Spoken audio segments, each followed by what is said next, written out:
Corps corps à corps.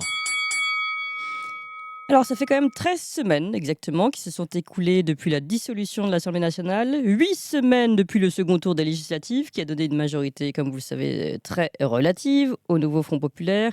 Et la France n'a toujours pas de gouvernement. Enfin, il a un gouvernement démissionnaire qui ne se sent pas démissionnaire, ça c'est autre chose. Ou plus exactement, Emmanuel Macron n'a pas encore, lui, daigné nommer de Premier ministre. Il a refusé Lucie Castel la semaine dernière, vous l'avez suivi, au nom de la stabilité du régime. Il reçoit aujourd'hui, alors là, on a la petite série, Bernard Cazeneuve. Ça commence par Bernard Cazeneuve, il faut le savoir. Xavier Bertrand, Nicolas Sarkozy et François Hollande. Donc toute l'UMPS rassemblée. Tout semble indiquer donc qu'il recherche une personnalité capable de venir le centre-gauche au centre-droit. Et puis, il y reste encore cette option de gouvernement technique. Vous savez qu'il pourrait le maintenir pendant au moins un an jusqu'à la prochaine dissolution. En tout cas, ce qui est sûr, et vous avez entendu François Coq, de plus en plus de voix s'élèvent contre cette attitude qu'elles appellent un déni de démocratie, à tort ou à raison. Chacun y trouvera en effet son idée. En tout cas, pour en parler ce matin, nous sommes avec deux politologues, Gaël Brussier et Arnaud Benedetti. Bonjour à tous les deux. Bonjour Gaël Brussier. Bonjour. Merci beaucoup d'être avec nous, politologue, C'est chercheur en moi. sciences humaines, conseiller politique, auteur de plusieurs ouvrages, dont Voyage au bout de la droite, chez Mille et une Il y a nuits. quelques temps. Et dernièrement, oui, mais j'aimais bien le citer, celui-ci, il me plaît beaucoup, j'aime beaucoup ce titre. En plus, dernièrement, Les Moi aussi. analphabètes au pouvoir aux éditions du Cerf. Et puis, Arnaud Benedetti, bonjour. Bonjour. Merci beaucoup d'être avec nous également. Professeur associé à l'Université Paris-Sorbonne, rédacteur en chef de la revue Politique et Parlementaire et auteur notamment de Chaos, essai sur les imaginaires des peuples avec Stéphane Rosès aux éditions du Cerf. Alors, vous avez peut-être Très bon livre. entendu ici Emmanuel Macron, c'était sur France Culture en 2019, l'extrait que je passais chez François Coq, qui expliquait que pendant la crise des Gilets jaunes, qu'un président devrait démissionner s'il subissait un désaveu électoral. Ce n'est pas le cas en France, pour le moment, avec le même président pourtant. Et pour le coup, il joue la montre et nous sommes aujourd'hui dans cette expectative. Nous voyons le déroulé des invités de l'Élysée ce matin. Je voudrais vous demander d'abord, Arnaud Benedetti, ce que vous en pensez. C'est un président de la République qui essaye de sortir d'une d'une situation qu'il a, pour une grande partie, créée. Ça, chacun s'accorde à le reconnaître. On voit bien que tout l'enjeu pour lui aujourd'hui, c'est d'essayer de construire ce qu'il appelle une coalition, vraisemblablement, qui puisse à la fois fracturer d'un côté le nouveau Front populaire, éventuellement, d'où l'idée peut-être de nommer Bernard Cazeneuve, en espérant que Bernard Cazeneuve puisse lui apporter des parlementaires socialistes, tout parti des parlementaires socialistes, en tout cas dans cette coalition, tout en s'assurant éventuellement aussi de la neutralité, voire du soutien sans participation, ou du soutien avec participation, on verra bien, des LR. En fait, à quoi nous sommes en train d'assister? Nous sommes en train d'assister à l'ultime entreprise d'Emmanuel Macron pour essayer de fracturer ce qui reste des anciens partis de gouvernement, le Parti socialiste d'un côté et les LR de l'autre. Alors, il y a une forme de cohérence quand même là, pour le coup, puisque Emmanuel Macron, il faut le rappeler, a été élu sur l'idée du dépassement finalement des oppositions centre-gauche, centre-droite qui ont alterné dans le pays depuis près de 30 ans, considérant que c'était des oppositions finalement factices et que tous ces gens étaient d'accord sur l'essentiel. Donc, il est, j'allais dire, dans l'ultime extension de cette entreprise. Et de ce point de vue, d'une certaine manière, il doit considérer que la situation qu'il a engendrée lui permet d'achever le travail. Bon, sauf que manifestement, ça sera vraisemblablement beaucoup plus compliqué qu'il l'envisage et que la complexité de la situation fait qu'on a un président de la République qui peut se retrouver pris à son propre piège, in fine, parce qu'il joue la montre, manifestement, depuis maintenant le 7 juillet, et qui se retrouve face à une assemblée qui est, sur le fond, assez ingouvernable, et où il n'a plus d'autre choix que, à partir du moment où il a refusé finalement la proposition ou la revendication, je ne sais pas comment il faut l'appeler, du nouveau Front populaire, qui n'était pas majoritaire, par ailleurs, il faut quand même le rappeler aussi, il n'a plus le choix que d'essayer de construire cette coalition. si ce n'est ensuite, s'il n'y arrivait pas, éventuellement, c'est ce que vous avez rappelé dans votre propos liminaire, essayer de bâtir un gouvernement technique. Mais je ne sais pas trop ce que c'est qu'un gouvernement technique. Moi, je ne connais que des gouvernements qui sont politiques. Oui. Oui, ça peut être technico-politique. Alors, Gaël Brussier, je vous pose la même question. À quoi joue Emmanuel Macron avec cette ronde-là autour de lui du matin, Bernard Cazeneuve, Xavier Bertrand, un à gauche, un à droite, et puis les deux anciens présidents, pareil, un à gauche, un à droite. Enfin, si on peut encore appeler ça la gauche et la droite d'ailleurs. Oui, certes, une certaine cohérence, hein, puisqu'il a toujours souhaité faire cette alliance UMPS de dépassement des partis. Euh, Malgré tout, c'est pas vraiment cohérent par rapport au vote des Français, Gaël Poussier. Alors, il y a une chose sur Emmanuel Macron à laquelle je viens de penser, mais qui est assez vraie, en fait. Si on devait se référer à un film, c'est plutôt Attrape-moi si tu peux avec Leonardo DiCaprio. C'est ce personnage qui échappe toujours par des mensonges successifs et qui finit par arnaquer la terre entière. À la fin, bon, il finit par se faire capturer. Peut-être que cette fois-ci, Emmanuel Macron va se faire capturer.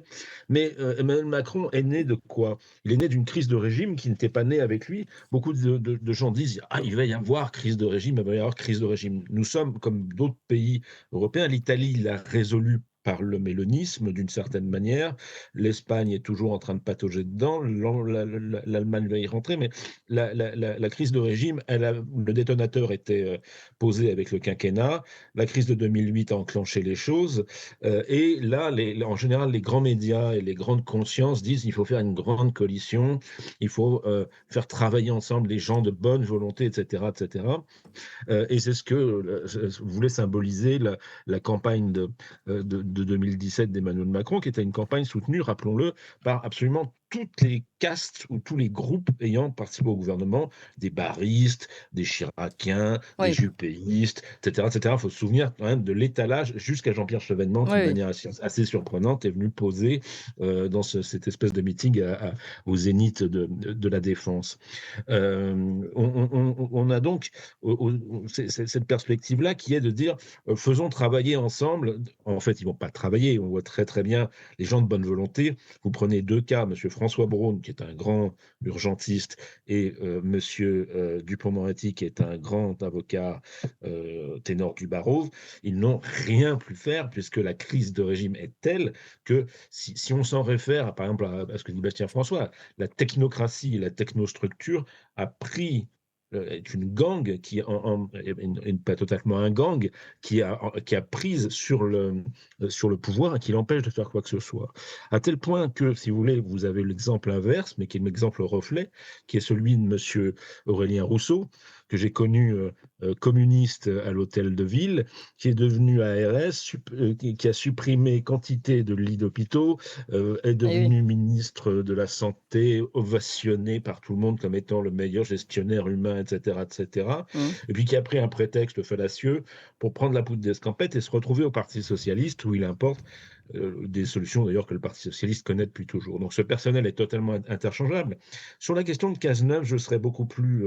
nous sommes dans une situation extrêmement tendue parce que nous avons des groupes en France qui sont des groupes qui frisent la violence politique. C'est-à-dire que ce qu'on a vu cet été avec les sabotages massifs de la SNCF, etc., le fait que des milieux, y compris des milieux chrétiens modérés, vantent le sabotage et le bouquin de ce type de Suède comme étant un exemple, fait que nous n'avons pas connu, nous, nos années de plomb, et que nous sommes au bord de la fracture avec une minorité agissante qui n'est pas forcément islamisée des banlieues, mais qui est une minorité que je qualifierais de sainte-solinienne, et qui est en pleine dérive et dont on a vu les méfaits au début des Jeux Olympiques. Quand même 1 million de personnes qui étaient sur le carreau dans les lignes.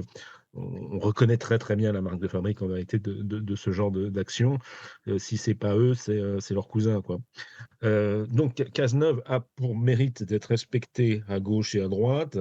Effectivement, c'est pas tant un gouvernement technique que maintenir le minimum d'ordre républicain à peu près respectueux des libertés publiques dans un contexte où tout est en train de partir à volo. Et Oui. c'est là l'intérêt l'intérêt de Cazeneuve. Est-ce qu'il voudra y aller? Il n'a pas laissé un mauvais souvenir au gouvernement parmi ses collègues, ce qui est quand même assez rare dans la période. Euh, il n'a pas été non plus un des turiféraires, loin de là, de l'Europe, bien que ancien secrétaire d'État aux Affaires européennes. Mais enfin, c'était quelqu'un qui a voté non 2 fois, qui est assez critique modéré comme on peut l'être au Parti socialiste. Hein, on va Oui. pas non plus. Mais c'est quand même la moins mauvaise des solutions pour maintenir, je dirais, ce qu'on peut maintenir à peu près d'ordre et de paix civile dans ce pays qui est en train quand même de dériver vers. Alors là, c'est un propos que je questionne, puisque vous parlez d'ordre républicain. Bernard Cazeneuve apporterait la paix, entre guillemets, civile. Non, Non, mais il bon. apporterait de l'ordre Oui, oui, républicain, oui. peut-être un peu plus de paix. Oui, mais alors qu'en fait, il n'est issu d'aucun vote. Donc, moi, je pense que ça peut véritablement énerver encore plus les Français qui ont voté quand même au premier tour en majorité pour le parti de Marine Le Pen et encore pour LFI. Donc, Le et là, premier parti de là, France, finalement, c'est le Front National. Le premier bah, parti de France ouais, est incontestablement le Front National. Il se trouve que l'exécutif et ceux qui ont les clés de nomination ne reconnaissent pas ce fait. bah oui. Et que donc, c'est Oui, malheureux, donc je vois pas trop où mais est la c'est paix comme ça. civile, si vous voulez, Mais à côté de j'allais ça. dire, il est moins illégitime que Madame Castex, dont je vais vous faire une confidence. Le premier engagement politique était il y a une dizaine d'années, quand elle avait un tel respect des institutions qu'elle se réunissait à côté du Palais Royal dans un café qui s'appelait le Coup d'État, et son club qu'elle avait fondé avec son cousin, qui est à la direction du Trésor, s'appelait le Coup d'État. Hmm. Donc vous voyez, ce sont des gens qui ont de la suite dans les idées, mais ils n'étaient d'ailleurs pas bêtes. Mais la gauche n'a pas pris conscience que simplement 28% des gens avaient voté pour elle et qu'on Oui. commence à atteindre la marginalisation de la gauche définitive. Je ne vais pas parler de mon bouquin. Je pense que ce qu'il faut, c'est un peu comme sous la Troisième République, de 34 de 34 à 39, avec quelques malheurs dans l'histoire, mais de cabinet de concentration républicaine.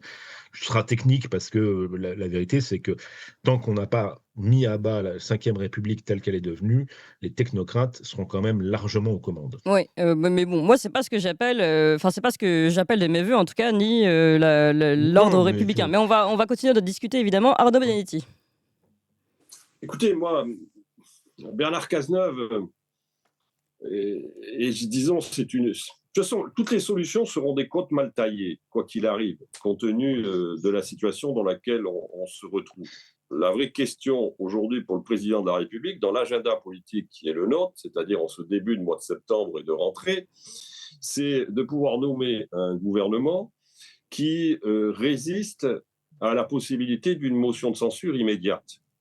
Donc il s'agit tout simplement pour le président de la République de remettre les institutions, enfin d'essayer de remettre les institutions qu'il a fait lui-même dérailler, en l'occurrence. Oui. Parce qu'il faut quand même rappeler qu'on se retrouve dans une situation tout à fait exceptionnelle sous la Ve République, avec l'incapacité, à l'heure où nous parlons, de former un gouvernement. Je rappelle, et c'est j'allais dire, totalement trivial de le dire, mais que la Ve République, justement, a été construite par ses fondateurs en opposition au régime précédent de la Troisième et de la Quatrième République, des régimes que le général de Gaulle qualifiait de régimes de malheur, pour reprendre son expression. Donc aujourd'hui, on se retrouve dans une situation d'ingouvernabilité organisée par le président de la République. Donc son premier défi, c'est de permettre de doter le pays très rapidement d'un nouveau gouvernement, d'un Premier ministre, et que l'on puisse à l'Assemblée discuter et faire voter un projet de loi de finances. Je rappelle aussi que la situation budgétaire de la France étant ce qu'elle est, le fait que près de la moitié de la dette quand même française soit détenue à l'étranger, l'instabilité gouvernementale n'est pas de nature à rassurer, c'est le moins qu'on puisse dire, nos créanciers. Et que la menace d'une crise de la dette, d'une attaque de la dette française sur les marchés, est une hypothèse qu'il ne faut pas totalement exclure. Donc le président de la République, qui quand même est tout à fait conscient vraisemblablement de cette situation, a tout intérêt à trouver un gouvernement. Alors est-ce que Bernard Cazeneuve disons, celui qui est capable de desserrer l'étau parlementaire dans lequel c'est encore une fois mis le président de la République. C'est le problème, parce que tout va se jouer au Parlement. Et aujourd'hui, il y a, si vous voulez, des analyses infinies dans la presse, sur les plateaux télé, sur le casting éventuel des différents premiers ministres potentiels. Mais le problème fondamental, c'est de savoir si on est capable, à l'Assemblée nationale, de faire émerger un étiage parlementaire qui évitera au président de la République de se retrouver quasiment dans 3 semaines avec un gouvernement qui serait renversé par une motion de censure. Alors, tout va dépendre finalement aujourd'hui de la capacité de Bernard Cazeneuve. On peut penser qu'il bénéficiera au moins de la neutralité bienveillante d'une partie de la droite, des LR. De toute façon, quand on écoute les propos des dirigeants LR, oui, Valérie Pécresse, mis à part l'option du nouveau Front populaire, considère qu'il faut pouvoir gouverner le pays. Le président du groupe LR à l'Assemblée nationale, M. Wauquiez, lui parle d'un pacte législatif. Bernard Cazeneuve, de ce point de vue-là, bénéficiera vraisemblablement, on peut le penser en tout cas, de la neutralité, voire du soutien du groupe LR, s'il était nommé. La deuxième question, c'est de savoir s'il est capable de fracturer le nouveau Front populaire. Fracturer le nouveau Front populaire, c'est-à-dire la capacité de cet ancien cacique du Parti socialiste, en l'occurrence, à pouvoir ramener vers lui une partie des parlementaires du groupe socialiste, soit les ramener par un soutien, soit les ramener au moins par une forme de neutralité. Mais il y a un point important dans ce qui est en train de se passer aujourd'hui, et qui, à mon avis, peut être insuffisamment mis en exergue, c'est que le président de la République va recevoir également M. Bertrand, mais il va recevoir aussi 2 anciens présidents de la République, M. Sarkozy et M. Hollande. Et je pense que ce n'est pas tant, alors si en tant qu'ancien président de la République qu'il les reçoit, mais c'est surtout au regard des positions de l'un et de l'autre. On a entendu il y a 48 heures, dans une interview au Figaro, l'ancien président Sarkozy dire qu'il souhaitait que la droite gouverne. Alors, il ne nous dit pas comment, mais en l'occurrence, il considère que la droite doit participer à un gouvernement. Alors, est-ce qu'il s'agit par la nomination d'un Premier ministre issu de ses rangs? Est-ce qu'il s'agit par la présence de ministres dans des ministères régaliens forts ou le ministère d'économie? Ça, il faudra voir et faire préciser à l'ancien président de la République sa pensée. Mais ce qu'on a noté, c'est qu'il était plus ou moins critique quand même et réservé même si il le dit dans des termes assez modérés, quant à la possibilité de faire nommer à Matignon M. Cazeneuve, considérant, non sans raison, que le barycentre du pays, vous l'avez vous-même rappelé, était plutôt à droite, voire clairement à droite, lors des dernières élections législatives. C'est vrai qu'on aurait quand même un paradoxe extraordinaire, en l'occurrence, mais qui est lié finalement à la composition de l'Assemblée, de voir un Premier ministre de gauche, quand bien même serait-il issu de la gauche très modérée comme M. Cazeneuve, dans un pays qui a voté quand même assez majoritairement à droite. Oui, mais pardon, là, je vous coupe juste, Arnaud Benedetti. Première anomalie démocratique. Oui, mais sur cette anomalie, je vais juste un peu plus loin. Enfin, je ne pense pas que voir Sarkozy ou l'ombre de Sarkozy dans le prochain gouvernement rassure ceux qui ont voté RN. Hein. Il y a une rupture entre le bloc populaire et le bloc... Oui, mais enfin, il ne vous aura pas échappé que le RN, quand bien même a-t-il le groupe parlementaire le plus important à l'Assemblée nationale, n'est pas en mesure de gouverner. Clairement, il y a la réalité politique, après il y a la réalité parlementaire. Le problème, c'est qu'aujourd'hui, on se heurte à une réalité qui est la réalité parlementaire. La réalité parlementaire, c'est que vous avez 3 blocs à l'Assemblée nationale et qu'aucun n'est en mesure finalement de revendiquer une majorité à l'Assemblée nationale, y compris une majorité relative. Donc c'est cette réalité à laquelle est confronté aussi le président de la République, même s'il en est encore une fois responsable. Le deuxième point, c'est la venue de M. Hollande. Oui. On pourrait dire qu'il fait venir M. Hollande parce qu'il fait venir M. Sarkozy et qu'il faut respecter le parallélisme des formes. Mais la réalité, c'est que chacun sait qu'aujourd'hui, M. Hollande n'est pas vraisemblablement très favorable à la nomination de M. Cazeneuve à Matignon. Alors, c'est vrai que Hollande et Cazeneuve ont eu des positions avant, finalement, des élections législatives assez communes et très critiques vis-à-vis de l'alliance que le PS a nouée avec la France insoumise, mais depuis, finalement, François Hollande a validé le nouveau Front populaire. Ouais. Donc, on voit bien que, quoi qu'on dise, quoi que l'on pense, quoi que essayent de faire les différents acteurs politiques, le président de la République, pour l'instant, à l'heure où nous parlons, n'a pas véritablement de solution clé en main, clairement. Et que la situation dans laquelle il se retrouve fait qu'il y a urgence pour lui, en effet, à trouver rapidement une solution. Mais le problème, c'est de savoir l'état d'esprit qui est le sien. Est-il en mesure d'accepter finalement une forme de cohabitation? Mais s'il veut accepter une forme de cohabitation, ça veut dire qu'il se déleste d'une grande partie de sa capacité d'initiative et qu'il se replie finalement sur ce que l'on appelle non pas le domaine réservé, mais le domaine partagé, avec le Premier ministre, qu'il fera nommer. Ça, c'est le premier point. Et le deuxième point, c'est finalement, s'il n'y arrivait pas, alors il y a l'option du gouvernement technique, mais le problème du gouvernement technique, il sera soumis également aux mêmes difficultés qu'un gouvernement dit politique, pour une simple raison, c'est qu'il faudra qu'il fasse adopter notamment son projet de loi de finances à l'Assemblée nationale, et qu'un gouvernement technique, il peut être exposé aussi à une motion de censure. La vérité, c'est que le président de la République est confronté à une sorte de qui tout double aujourd'hui. Soit il parvient assez rapidement à sortir de cette situation, soit il n'y parvient pas. Et s'il n'y parvient pas, on en revient à ce que je crois vous disiez au début, c'est que c'est sa responsabilité politique, au regard de ce qu'est l'esprit des institutions, qui sera engagé, inévitablement. C'est sa légitimité politique en tant que président de la République qui sera engagée.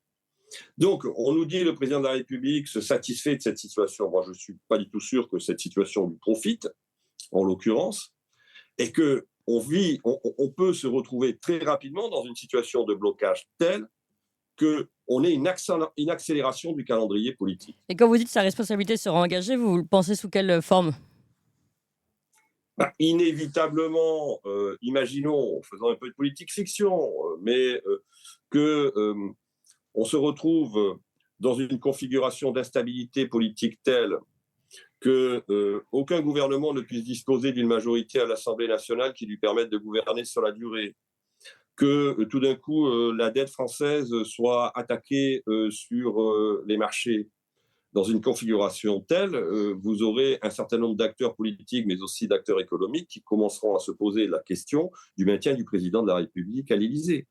Parce que si l'on respectait l'esprit des institutions, quand même, fondamentalement, après 2 défaites électorales, qui sont 2 défaites électorales majeures en moins de 3 semaines, il faut le rappeler, où la majorité a été largement défaite, il est évident que le président de la République, s'il voulait véritablement respecter l'esprit des institutions et remettre sur ses rails les institutions, devrait en tirer les conséquences à titre personnel, ce qu'il ne fait pas pour l'instant. Rien ne l'oblige dans la lettre des institutions.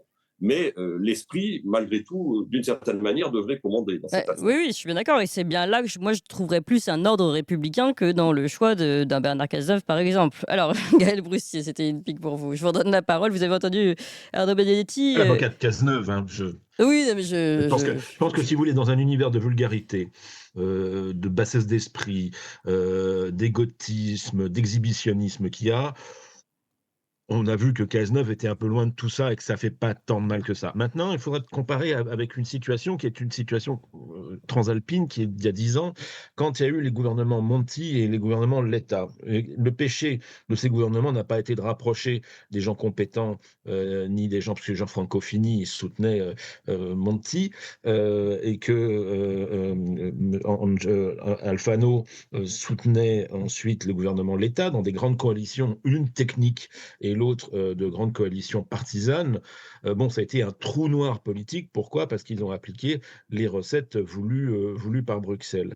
Donc on se trouve effectivement au pied du mur avec la dette, et il y a toute raison de penser que en fait il y a d'un certain côté la quête de calme dont je parlais et qui est très importante pour la société. Nous sommes une société hystérisée, nous sommes dans une société où la violence latente va se transformer. Il faut habiter au-dessus d'un squat anarchiste, je vais vous dire, pour bien comprendre ce qui va se passer. Et ça ressemblera très très vite en France à ce qui s'est passé en Italie dans les années 70. Il C'est y a, sûr. il y a cet aspect-là, et il y a l'autre aspect qui est que tous sont les petits télégraphistes des institutions de la Troïka, des institutions européennes, etc., Bien sûr. etc., où on vous supprimera des lits d'hôpitaux, on vous supprimera des flics, on vous Mais tout à supprimera fait. des profs, etc., etc. Bon. Mais, Et mais ça, qu'est-ce Cazeneuve que ne ce... fera pas Bah voilà. beaucoup de voilà. Le problème, c'est que, comme a dit M. Benedetti, le Front National aujourd'hui n'est pas en mesure de mener une politique Mélanie parce qu'il n'a pas le nombre suffisant de députés. Et quand Mm. bien même l'aurait-il, je ne suis pas sûr que la culture politique aujourd'hui du Front National soit celle de Fratelli d'Italia de l'autre côté des Alpes. Voilà.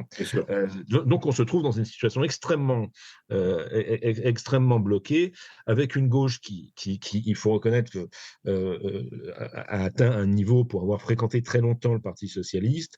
On a un énorme problème. Pour dialoguer avec des gens, discuter avec des gens, s'opposer avec des gens, encore faut-il qu'ils aient quelque chose à dire et qu'ils aient quelque chose de pensé qui soit dit. Or, vous avez aujourd'hui une baisse de niveau telle au sein du Parti socialiste, au sein d'Europe Écologie Les Verts, chez leurs cadres, leurs militants, leurs élus, qui est très problématique, même pour qui veut s'opposer à eux, parce qu'ils ne sont absolument pas, à mon sens, Formé. au niveau du débat, Mm. même pas au niveau des propositions, mais Mais simplement au niveau vous de pensez que comprendre c'est les pire enjeux. côté gauche que côté droite? Parce que chez les LR, on n'a pas non plus l'impression que le débat soit très haut. Oui, je sais pas, ils sont cryogénisés dans... Oui, oui, c'est ça. J'avais une question quand même concernant, pardon, je reviens sur Bernard Cazeneuve, mais est-ce que vous ne pensez pas que Emmanuel Macron, le président du Renouveau, alors certes maintenant le Renouveau il a un peu vieilli, mais Bernard Cazeneuve, ancien Premier ministre de François Hollande, celui qui était censé renouveler le hollandisme, qui reprend le même Premier ministre, ça fait pas un peu tâche? Bah, écoutez, il n'y a plus personne. C'est quand même des petits nègres que l'histoire du macronisme.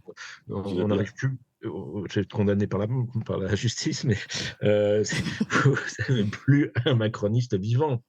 Oui, bah, Mais plus personne à qui faire appel, plus aucune autorité au-dessus, etc., qui accepte d'être Premier ministre. Il n'y a que François Bayrou qui essaye encore ah jour oui, après lui, c'est jour de raviver la presse la locale à flamme. Pau pour Mm. lancer un appel. Mais sinon, il y a plus grand monde. Donc, il se trouve que Bernard Cazeneuve a, qu'on le veuille ou non, je ne le défends pas, mais je constate qu'il fait plus sérieux, plus posé que Madame Castex, que la secrétaire des Verts, Non, mais je que comprends que Mme vous dites que Panot, quoi. pour Emmanuel Macron, le choix n'est pas idiot. Pour les Français, c'est un autre sujet. Mais voilà.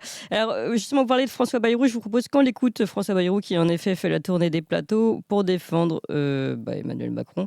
Il explique sur LCI dimanche qu'il ne faut pas que le futur Premier ministre demande un vote de confiance à l'Assemblée. Et vous allez comprendre pourquoi. Et on écoute ça. Moi, je pense qu'il serait logique d'avoir une réunion de l'Assemblée nationale pour un discours de politique générale du nouveau Premier ministre. Ça me paraît la logique des choses. Il n'est pas obligé de demander le vote de confiance. Je crois d'ailleurs qu'il ne le demandera pas parce que il pourrait tomber immédiatement devant des impasses. Ah oui. Mais qu'il vienne dire à la représentation nationale, voilà ma vision de l'avenir. Oui. Voilà où je crois que nous devons aller. Et voilà l'équipe dont je veux m'entourer pour que cette vision de l'avenir entre dans la réalité.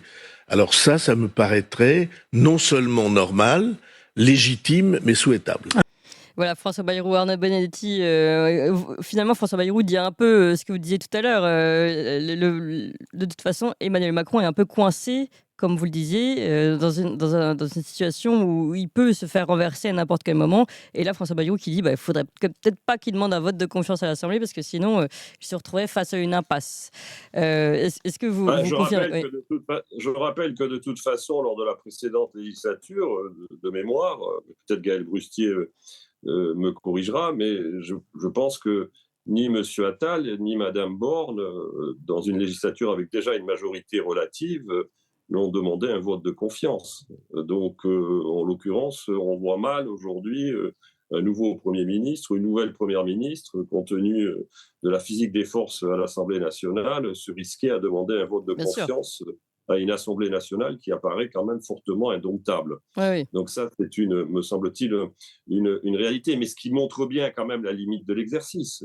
Parce que qu'on le veuille ou non, si vous voulez, on est face à quoi? On est face, si vous voulez, on était dans une crise politique, une crise démocratique qui est vieille de plusieurs décennies. Hein. On la voit venir depuis très longtemps, avec une forme de déni, de rejet d'un certain nombre de sujets, d'indifférenciation idéologique entre la droite et la gauche, qui sont quand même, de ce point de vue-là, ce qu'on appelait la droite et la gauche du gouvernement, qui sont quand même responsables aujourd'hui de la béance dans laquelle on se retrouve sur le plan politique. Mais le problème, c'est que Emmanuel Macron a rajouté à la crise politique la crise institutionnelle.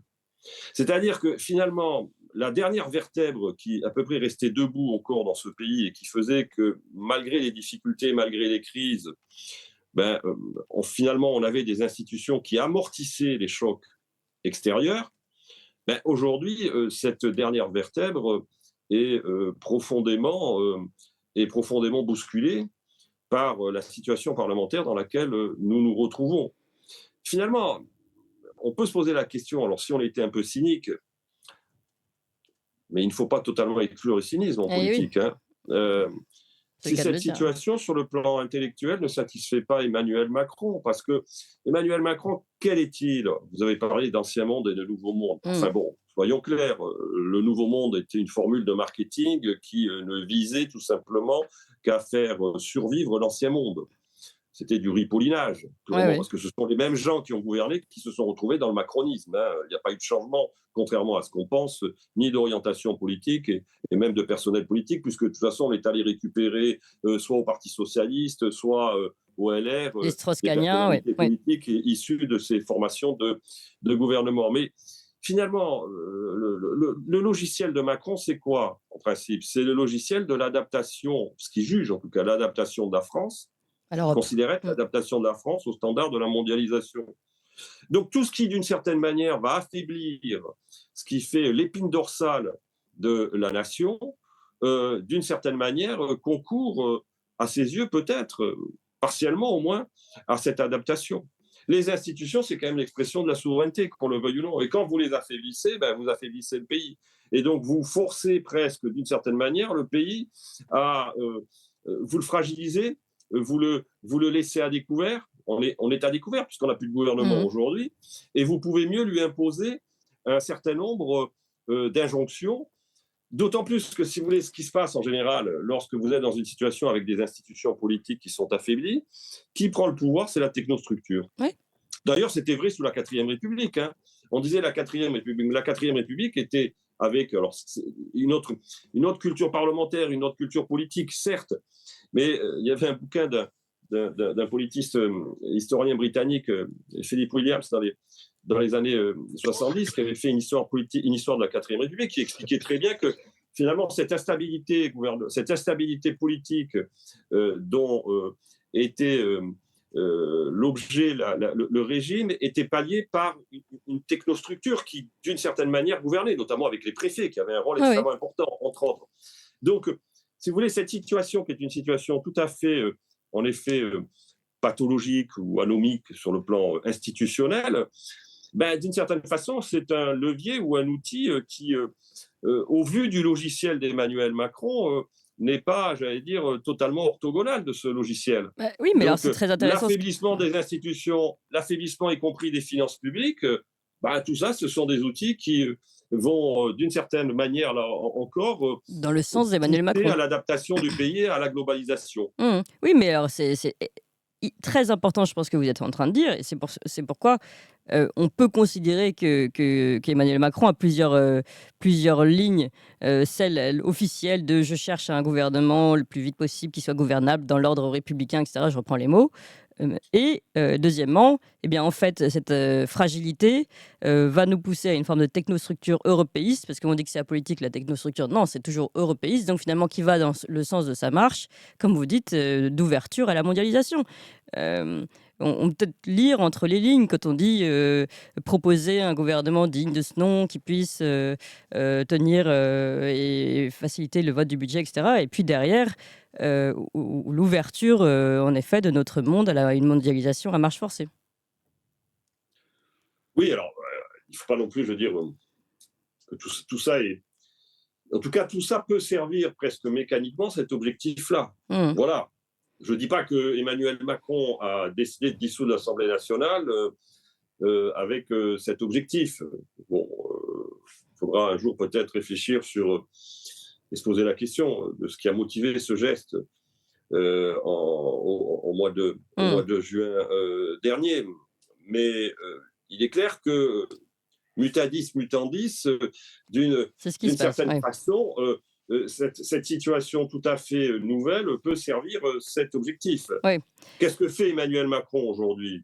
Il essaye de se servir des faiblesses dans lesquelles il se retrouve et d'en faire des forces.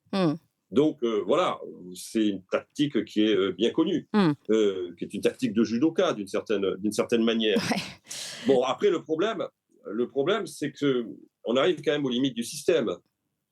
Parce que qu'on le veuille ou non, le bloc central a été défait, que le niveau de défiance, et on a encore vu un sondage récemment, je crois à l'Ipsos, le week-end dernier, le niveau de défiance des Français dans leur classe politique atteint des sommets qu'il n'a vraisemblablement jamais atteints depuis 30 ans, même si cette tendance est continue et persistante.